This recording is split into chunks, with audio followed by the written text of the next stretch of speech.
How to fix Madden NFL 23 unknown login error occurred. 1. Backup, remove and re-add your gamer tag. 2. PC players, disable antivirus. 3.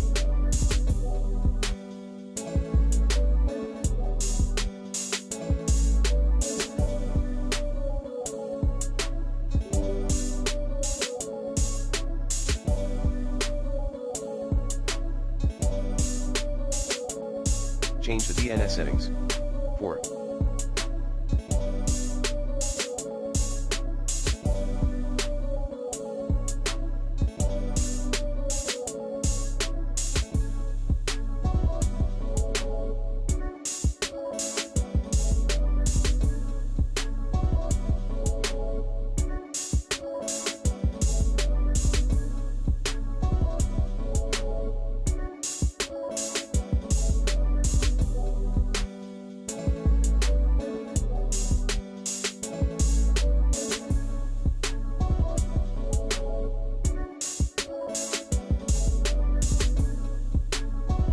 Disable any active proxy settings.